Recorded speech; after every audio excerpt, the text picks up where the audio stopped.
be in prayer for those who are not here, who are traveling, who are injured. Second place. Got Oh yes. And so we want to welcome up Scott Huntley, the second place winner of the Dancing with the Crew dance competition. So we're excited to have Scott back. We're praising the Lord for their safe travels. So welcome up, Scott. Well, I guess I was safe, just not safe enough. So no worries, it's okay. I do this. Awesome. Well, yes, I did come in second place. The team I was facing against was really good. So clearly better. So, but it's really good to be back. Actually, I will say how honored and thankful I am to be back, because yes, I was on a cruise and everyone's like, oh, just take time off. And it is amazing how much, when you have nothing to think about because you're taking off time of work, of how much I thought about you guys. So I will say it's good to be back. And there's a massive difference, especially because being in Vegas, there's a dry heat. You always say dry heat. So I was going to all these tropical islands, and it is hot when it's like 85 degrees with 92% humidity. It is just swelter, because I was like, should not be this hot. And I was like, the humidity. So then I got back, and it's like actually winter here anyway, so I was like, yes, back. So it's really good. But I will say I'm just super excited to be back with all of you, because here at Navigation Church, our mission is just simple, and that is we exist to live the truth in love, to lead others to Christ, and to grow deeper in our relationship with them. And that's everything we do flows out of that. So today we're talking about a brand new series called First Things First.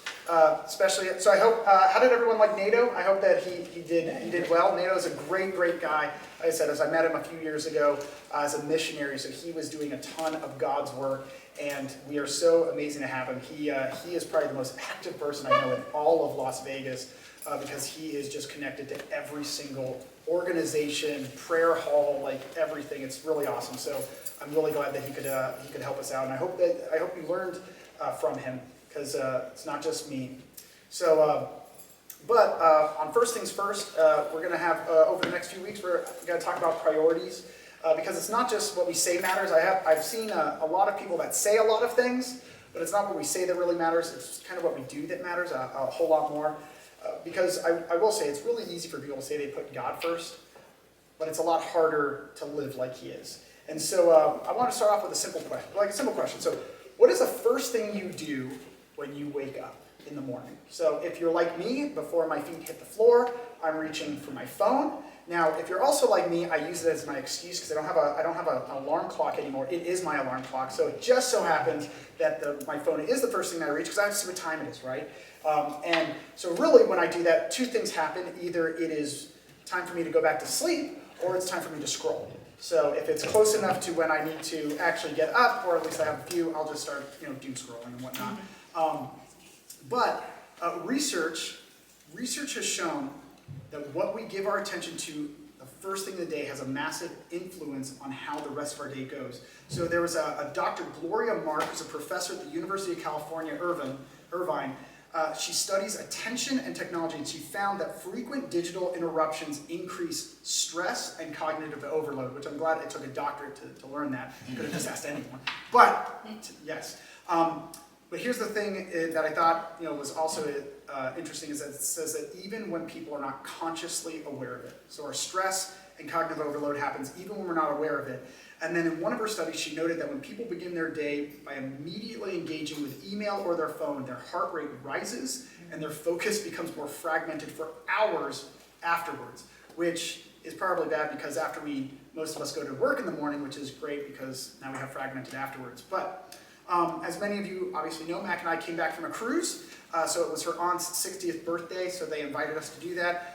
Believe me, I really would have wished if she'd put it off a few years, so that way I could have been here, and I'm sure she wouldn't have minded putting off her, being 58 for a little while longer, but that's okay. But I will say, if you've never been on a cruise, mornings are very important on cruises, because they impact the rest of the day. So like if you've ever been on a tour, so on cruises, generally when you go to a port, you'll have these things called excursions. So it's these tours that you go on, and if you have an all-day tour, normally it starts at the beginning of the day. So you'll dock at like 7 in the morning, which again, when you're on a cruise, waking up at 7 is really hard. And so, but it'll take the whole day. And it's not that you can't have afternoon excursions, okay? So if you want to sleep in, no worries. So you can have that. But most of the reasons why you have beginning excursions is because they have to guarantee that you get back to the ship on time. And so if you start out later in the day and you have a flat tire or something happens, then you can't always guarantee that you'll get back in time. So, and I really want to get back to the ship. I'll be honest, I liked Aruba, but it is a one-day island, okay? They're actually known, if you've heard of Aruba a lot, if you didn't know, it's known for aloe vera. That's their shtick, okay? And as much as I needed aloe vera for my suntans, I needed one day to check the aloe vera plants and be like, yup, I'm good, Aruba, I will see you never again. Yes. So, yes, I am good. But it's a massive export for them. I didn't know that. So, but Mac and I have different desires when it comes to our morning routine. Namely, she doesn't like to wake up early, and I do. I found that going to the gym was great because no one was there. Like, so, I mean, actually, I went there in the evening too, and no one was there. So really, no one's there at a gym on a cruise. But I needed to burn about 400 calories to give the excuse for me to eat 6,000 calories for the day, just to make sure I was earning it and whatnot. But here's the thing I will say: whether we do it intentionally or not, we all fall under this principle, and that is first things matter, no matter what. Okay, that what comes first greatly determines what we do, and I will say that the exact same thing happens with our relationship with God too. Absolutely. So many of us, I believe, have God in our lives, and it's great, and we believe in Him, and and we want to follow Him. And a lot of times we include God into our lives, but it doesn't mean that we put Him first. A lot of times it's, I want to include God, and wherever I can find some 5 or 10 minutes, I'll put Him there so I can check the box and feel really good about ourselves. And what ends up happening is that He asks us to seek Him first, which means that He doesn't want to be ordered in our life or put where we can put Him. He wants to be first, which actually just means that much of us, I feel like, we don't have a problem with including God. We have a problem of our ordering of God. And so the series is actually, what I want to do is not to add more things to our life, because a lot of times it's like, hey, I have enough on my plate, especially depending on who it is. But what I found is that I don't want us to add things. I want us to potentially reorder things. So our verse today comes from Matthew chapter 6. So thankfully it's the first book of the New Testament. So if you don't have your Bible, it'll be up on the screen. But it's from 6, and you'll probably have heard these verses before. It comes from the Sermon on the Mount, so it's a very popular sermon. And we'll just be reading just a couple of verses. It comes from verse 33. So it starts out with Matthew chapter 6, starting in verse 33. It goes like this: "But seek first the kingdom of God and His righteousness, and all these things will be added to you. And therefore, do not be anxious about tomorrow, for tomorrow will be anxious about itself." And as always, I think it sounds very simple, but I really felt like if we followed simple things, we might not even need the Bible to begin with, because it would be pretty easy to say, yeah, we need God in our lives and let's just follow Him. But then we had to have about a 1,200-page book to tell us, yeah, it's not as simple as we think, right? But it leads me to my first point, and that is, what you put first shapes everything that follows. Okay? And this is I'm not talking about a godly principle. I am talking about a principle. What you put first, if you're like, I don't believe in God, what you put first matters. I do believe in God. What you put first matters. Doesn't matter what you do in your life, spiritual or non-spiritual, what you put first absolutely matters. So I think it's one of the things I think it's one of the hardest things we wrestle with today, because it's why so many companies vie to be the first thing that you do. So Facebook absolutely wants you to be first. Instagram absolutely wants to be first. In fact, do I have any coffee drinkers here? Okay, I love me some coffee. Awesome. So, Folgers, right? Okay, do you know what their motto is? The best part of waking up is Folgers in your cup. That's pretty pretentious, okay? Folgers, you need to calm down here, okay? That's not even the gourmet stuff. That's just classic roast. And yet they're like, we are the best part. Which, of course, who doesn't want to have the best morning ever? So you better buy Folgers, right? And that's why, we all kind of suffer from it. And that's, again, fine. But we know that what comes first in our life does take up space in us. And I also think that if you don't know what takes up space, you just need to look at your calendar. Because what you prioritize first absolutely takes space up on your calendar. And by the way, I think it quietly determines our direction. It quietly determines what we do, and it influences our outcome. And that's why I believe that this doesn't get said enough, and that is that priorities are never neutral. They're never neutral, okay? Non-priorities can be whatever. You can say, I can take it or leave it. Priorities are never that way. And if you think that I can take or leave my priorities, then they're not your priority. Fact, okay? And that means that priorities are not passive either, okay? And our priorities might seem passive. Here's the thing. I believe that our priorities oftentimes seem passive simply because they become reflective and habitual, okay? When it's like, yes, I'm going to work today. Because it seems like, oh, I'm just automatically going to work. Yes, because you have to, okay? Because it's a priority in your life that you've done enough that it just becomes part of your life, okay? And so when Jesus says seek first, what I would like to submit is that this is not a suggestion.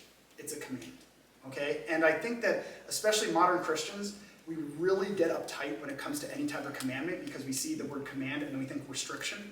So it's like, I don't like commandments, like I'll keep that top 10 and then that's about it. But I want you to know that when Jesus says seek first, he is not offering advice. He's not saying it would be really good. It's not like Folgers where it's like, hey, the best part, and it's a motto. And then you can have whatever coffee. I'm sure Starbucks thinks it's the best part of waking up too. When Jesus says, I'm the best part of waking up, he's not offering you advice or a commercial slogan. Promise you. Okay? Now, I know that if Jesus said, I feel like if Jesus said, thou shalt seek first, we probably would have picked it up a lot more, that it's a commandment, because obviously the 10 Commandments have a lot of thou shalt, but it is a command.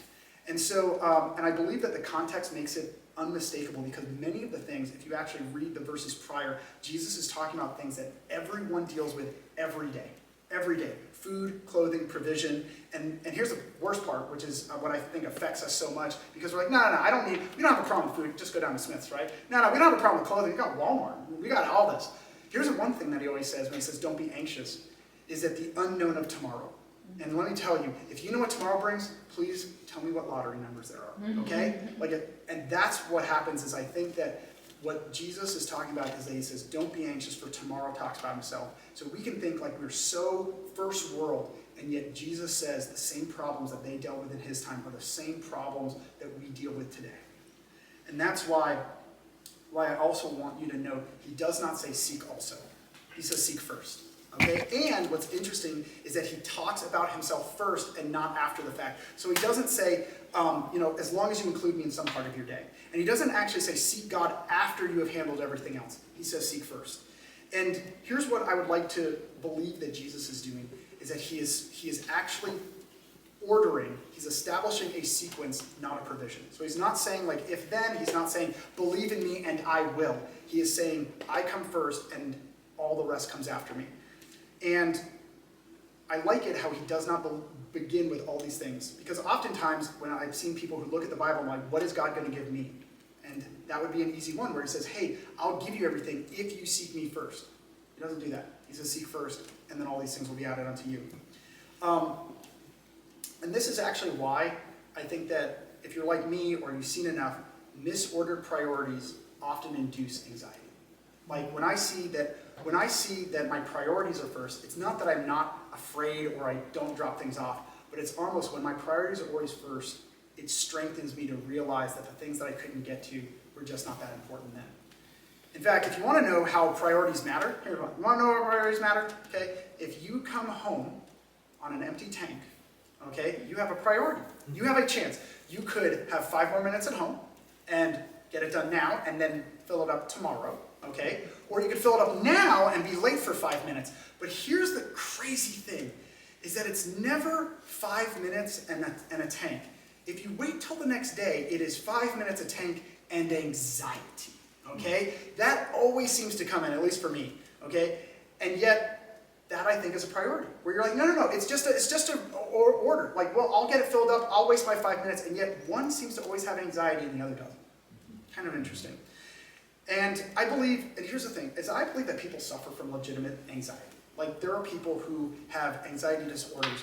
But I will note this, as our country has lost its religiosity, aka its Christianity, anxiety disorders have skyrocketed. And I do not think that that is by chance. Okay? There are certain people who are just anxious prone, and there's amazing is that as we've lost our Christianity, all mental disorders have started to skyrocket. And that is why I think that because people stop putting him first. And that it's not, and because oftentimes when you don't have God, whose responsibility is it to fix everything? Ours or someone else's or whatnot? And if you know enough about relying on other people, they let you down, right? And so that has anxiousness. So it's no wonder probably why anxiety is one of the number one common disorders that the United States is now under, is anxious people. So I would say it's not saying ignore your needs, but it's just saying put them in the right order. I'd like to give you this verse, Proverbs 4:20-23. It says this: keep your heart with all vigilance, and for from it flows the spring of life. So as many of us know, in Scripture, the heart is the control center. It controls our emotions, but it also controls our desires. So I know we're like, nah, my brain does that. But in Scripture, that is where what comes from our heart is what dictates our actions. And that's why I think that even Solomon says you have to keep your heart with all vigilance, because where your heart goes, there you're going to follow as well. Here's something I would like to submit to you. If you have you ever driven a car and then when you take your hands off, it starts to veer to one side? Okay? And then if it's really bad, you have to actually keep your hand there, and it's just like, because if you take it, it's going to go. So here's the interesting thing about that, is that if that happens, they'll say you need a realignment. Okay? So it's like, awesome, I need to realign my tires. They don't give you new tires. So if you take it to a mechanic and you're like, I need realignment, or even Walmart, they don't give you new tires. Okay? They deal with the existing structure of your vehicle to realign it. That's what's kind of interesting, is they can fix you going straight without actually changing, they will change what's on your car, but they don't have to add or subtract anything from your car. And that's why I think when Jesus says, I want to realign you, and you're like, well, I have to add all this stuff. He's like, no, you don't have to add anything. I just need to reorient your life, and now you won't have that pull anymore, and now you can go a little bit straighter. And that's what I think it is. So a common misunderstanding, here's a common misunderstanding that Christians and non-Christians both have, is that they think that assuming that seeking God means having more information about Him. It means learning more. Now, I'm not saying that is bad, but we live in an age where information is everywhere, right? We all have that smartphone. Okay, I think that it's amazing how people still have questions with a smartphone. Okay, all you have to do is Google it. All you have to go is to ChatGPT, and then go to Google and see if ChatGPT was right or not. Okay, so don't trust ChatGPT on everything. But what's amazing is that we live in an age where we get information all the time: books, podcasts, sermons, X, news, where it is, and most of those are really good. Depends on X, depends on who you talk to and whatnot. I hope your sermons are good, but we're inundated with information. And here's what I want to do. I want to have a very clear distinction between knowing God and actually knowing God. Okay? Knowing about Him and knowing Him. That little word "about" makes a big difference. And it brings me to my second point, that seeking God is more about relationship than information. And I believe that the Bible never equates information with intimacy. It does not. In fact, a lot of times people get married before they know a whole lot about their spouse. Okay? If we actually married God with the way we would marry our spouse, how long would you wait? How long would you have to know? Would you have to read up everything about them? Like, okay, now that I know everything, now I'm willing to marry. I know a lot of people, and again, I'm not saying you shouldn't, you should just go in. But I'm saying, do we treat our spouses and our relationships different than we treat our relationship with God? So, I'd like to give you this verse. It's from 1 John 2:3-4. It says this: and by this we know that we have come to know Him, if we keep His commandments. Whoever says, I know Him, but does not keep His commandment is a liar, and the truth is not in him. I believe that's a really strong statement. Anytime the Bible says the truth is not in you, that's kind of harsh. Kind of pay attention. But here's what I believe James does. Here's what I believe James does, is that there's two kinds of knowing. There's two kinds of knowing. There's informational knowing, and there's relational knowing. Okay? And this is, again, there are people who know me, and then there are people who know me. Okay? And I believe it's in yours. Okay? There are plenty of people who know facts about me. They know I'm a pilot. They know I'm in the Air Force. They know I'm a pastor. They've heard I'm in seminary. But if you ask them if I'm a good pilot, they won't know. If you ask them if I'm not a good pastor, they haven't come here. So they don't know it. They know facts about me, but they don't know me. Okay? But then I believe that there are people who actually know me. And here's how you know. Okay? If there are people who hear something about me, they can say like, nah, that doesn't sound like Scott. Okay, have you ever had someone say something about you and thankfully someone was like, that doesn't sound like them? Okay, those are people who know you. Okay, however, it's actually kind of hurt me. No, I wouldn't say hurt, but have you ever had someone say something and they said, Scott, you totally said that. And I was like, I didn't say that. And then they said, yeah, but you would have.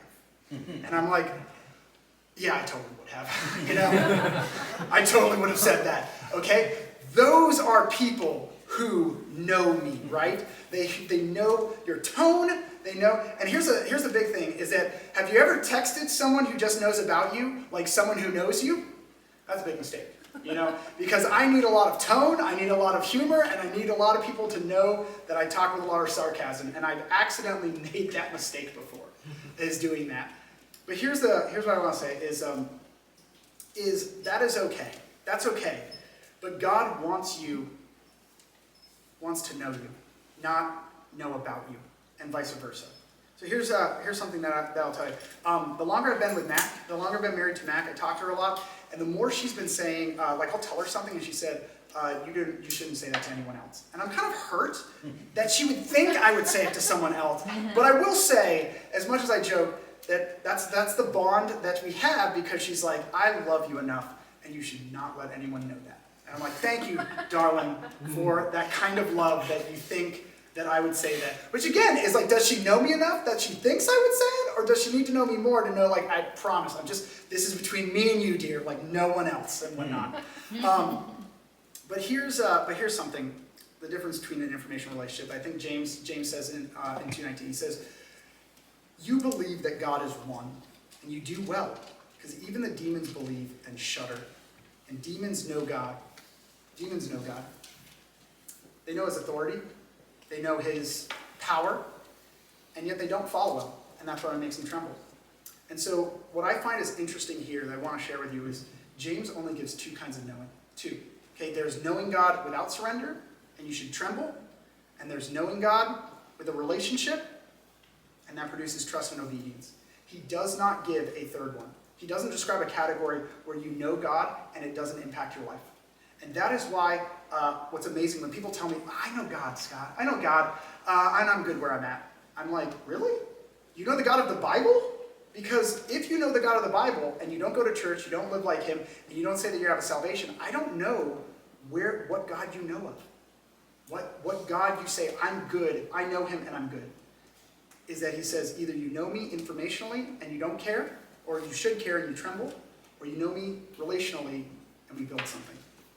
And that's where I think Paul actually comes across this problem of information versus relationship in Acts 17. So he goes to Athens. So as he's in Asia, he goes to Athens. And one of the big things is that Athens is absolutely religious. In fact, they have altars to dozens and dozens of gods. If you've ever been in school and you learn about the Greek pantheon, there's a lot of them. In fact, we have planets named after them. And Paul goes through and he sees like altar after altar after altar. And what amazes is that he even sees one, just in case they missed one. Just in case they missed one, they have one of an altar to an unknown God. And what's interesting is that when Paul goes and talks to them, he does not mock them. He doesn't say, oh man, can you believe in these guys? He actually compliments them. He says, man, you guys are so religious that you even have a God that you don't even know about. And this is what he does, is he invites them to a relationship with Jesus. And he says this, what you therefore worship as unknown, I proclaim this to you. And that's what I think needs to be our idea, is that when people are like, I'm good, what they're really saying is, I'm praying to an unknown God.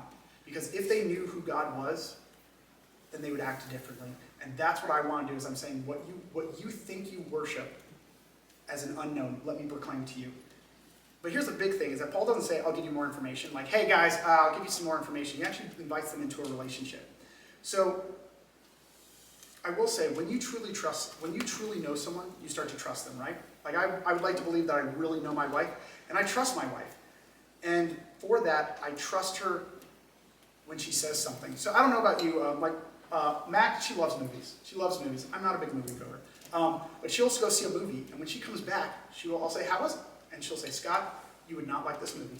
And you know what I say? Okay. You got it.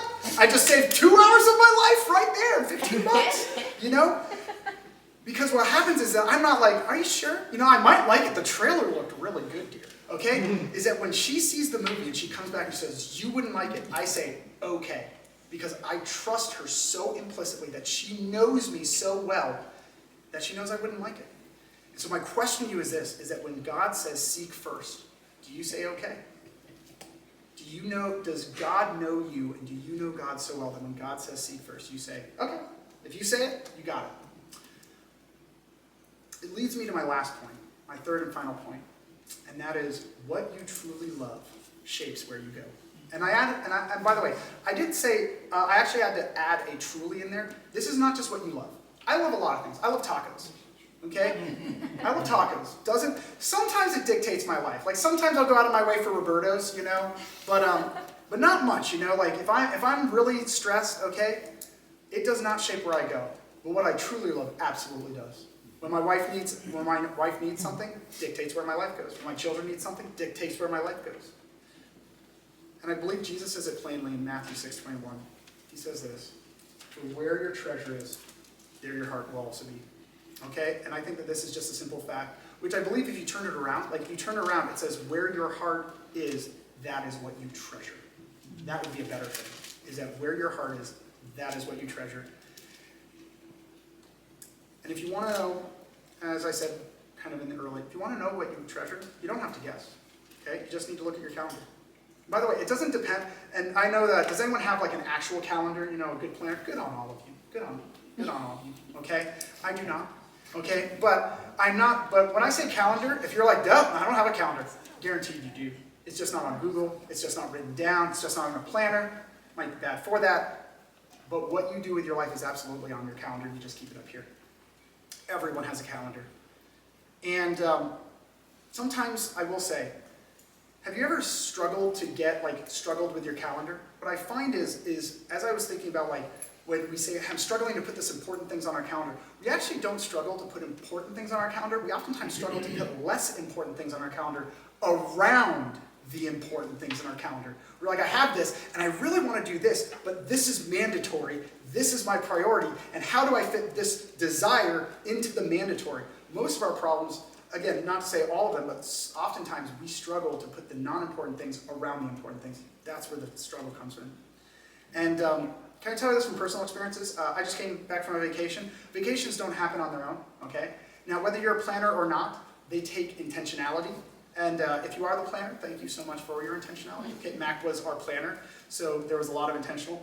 But that's why I'm also saying is about what your priorities matter, is that when you look at what matters, it's often planned and intentional, okay? And I will say, money works the same way, okay? I don't know, has anyone ever had a night on the town in Vegas? Okay, I was too old when I came to Vegas to have truly a night on the town. I talked to the airmen, and it astounds me when they're like, hey, what did you do this week? I'm like, I spent $700. I'm like, on what? A new car? And they're like, no, we just went to a concert. I'm like, that must have been a good concert. Okay? But they're like, yeah, well, I went to a concert. Exactly. The young people are smiling because they know that that's reasonable. You know, like $700 for a good concert is totally understandable, totally reasonable. Because you need the Uber, you need the tickets, you need the passes, you need the bottle service, you need all that. And that's not cheap, okay? And then I said, oh, sorry, I didn't want to spend my kids' food budget for the month this weekend. After my initial shock, I kind of realized, yeah, it does cost that much. There was a movie, okay, you might have seen. It was about Vegas, actually. It was called The Hangover. Okay, I think you all see. I can't suggest it for religious purposes, so I can neither confirm nor deny it's a good movie because I'm in a pulpit. But they had a night on the town. Okay, they had a night on the town, and they did an analysis of how much it would cost to do the night that they had in The Hangover. So The Hangover is a day after movie where they start to realize they did a lot of expensive stuff. And the conservative estimate comes out to $28,000. Okay, 28. And that's conservative, by the way. Conservative. Now, I don't know about you, but if Max saw a $28,000 debit, credit, on my credit card, we would have a lot of talks. Okay? That is a what have we done, Scott? Okay? Yes. But can I say this? Jesus is not condemning possessions. Okay, Jesus does not want us to not have nights on the town. He is absolutely not doing that. But what he's saying is this: what you love organizes your life. What you love will organize your life. Is that what you love will be what organizes your weekdays, and what you love organizes your weekends. And it organizes your money, and it organizes your time. And here's something that I don't know about you, but I find that what I truly love does actually not have to compete hard for my time. It doesn't. When I want to go out to eat, and Max says, I really want to stay home, I don't go out to eat. Okay? When she says, I really do want to go out to eat, and I'm like, well, I really want to stay home. By the way, that is not because I give in to her. Okay? Let me tell you, there are plenty of times where she wants to stay home, and I'm like, I really want to go out, and we go out. What that is that's called a relationship. You know? That's called a relationship, because just as she truly matters to me, I truly matter to her. And you know what? Again, the principle is the same for us, for men and women. What I truly love organizes my time, and what she loves truly organizes her time. Sure it happens. Okay? But here's the interesting part. Women think that men don't have emotions. They're like, why doesn't he open? Okay? When you want to know that what you truly love organizes your life, you don't have to look any further than having a group of guys when one guy gets a girlfriend. Because you know what happens? He is gone. Okay? He's gone. You had football on Sunday? Now you don't. Nope. Okay? You had a late nights? Not anymore. You had group text? He'll be on the group text. He's not going to participate anymore. Okay? It is all gone. Spontaneous plans? Not with him. He's like, yeah, bro, that sounds amazing. All his time. You know why? Because his priorities shifted all to one side. Okay? Men will absolutely reorganize their whole life for what they truly love. And of course, the sad part is that it really only ends in two possible ways. Is that he either breaks up, so he either breaks up and he comes back to the group as if nothing ever happened, or you save the date. That's it. Those are the only 10. So if it's going good, save the day. Now, I've seen it where a girl is part of the guys, and then you can kind of salvage it, but then it just kind of gets awkward because you're like, I want to say stop, we're kind of a guy thing, but we're not. So I've seen that, and I will say, a good woman will absolutely wreck a guy's group. And if you don't think that's true, okay, then you just need to look at, do I have it? The Lion King, okay? No. Wrecked. Nala came in, all gone, okay? They had a song about it, okay? Elton John won an Academy Award for that song, okay? For the soundtrack. Yeah, you don't think I did? Absolutely, it's true, right? And this is what Jesus is talking about. Lion King saw it, but this is what Jesus is talking about, right? That what we love shapes where we go. We do. So, as I said, is that Jesus is not asking us to try harder. He's just asking us to be honest, which sometimes is actually pretty hard, right? Just honest about what we treasure. That's what. Because I believe that when we are honest with what we treasure, we can either A, reprioritize, or get firmer in our foundation of what we prioritize. So, as we close, I just want to remind us that the purpose of today's message. And I ask the praise team to come up. I don't want to pressure anyone to doing more. Because I know we all have 24 hours in a day, right? It's like that. That's the hardest thing when someone is like, hey, you need to do more. You're like, awesome, I'll put that on my to-do list. I'm not asking of that. I just want to ask us these 3 questions as we go. The first one is this. When was the last time you had a spiritual alignment in your life? Okay? I thought it was crazy when people said that they can fix your car from swerving to the right or the left without doing they do mechanic magic. Okay, I don't know actually what they do because I'm not a mechanic, but it's amazing. And you know what's also kind of crazy? It's super cheap. If you actually go to Walmart, I just got my tires realigned. I got the car realigned. It was $12. Realignment was ridiculously cheap. And I was like, man, I have been holding it down for a long time, and all I need to do is pay $12. And I think that spiritual realignment can be the same way. Is that it's not like, okay, what do I need to do or add or subtract or whatever. It's just, what do I need to put first and then put everything else after. That's what I think. Number 2, what is functionally first in my life right now? And I want to say, this is not what do you believe is first. Okay, you can believe whatever you want. But a lot of people would say, what would you say out loud in church? You can lie to me, like people do all the time, but you can't lie to God. And honestly, I think that sometimes we can't lie to ourselves, no matter how hard we try, we can't lie to ourselves. And so I'm just asking this: if someone looked at your calendar, if someone looked at how your spending, if someone looked at your emotional energy, what would they conclude? What would they conclude is a priority in your life? And if it's not, then what can we do to change it? Here, one of my biggest things is not what are you going to do, is what are we going to do? Is that I want you to know that there is no one in this room that has to do it alone. It doesn't matter if you're married or not, okay? It doesn't matter if you're a couple and you're like, I'm struggling as a couple. Then you know what? What can we do? Because no one has to do this alone. And no one was meant to do it alone either. And lastly, do you know God relationally or mainly informationally? Well, I love knowing the Bible. I do. I mean, like, kind of up here to try to know the Bible. But I do not think you get a better spot in heaven because you memorized more verses. Okay? I believe that God gets happier when you follow more verses. When you instill love in others by the verses he wrote. That's why I think that information is good, but it's only good if it leads us to a relationship. So when Jesus says seek first, is your instinct okay? Or is your instinct, I'll get that after a few things? So Jesus is not asking you to carry more. He's just asking you to put things in the right order. And when God is first, I believe that everything else can find its proper place. Let's pray.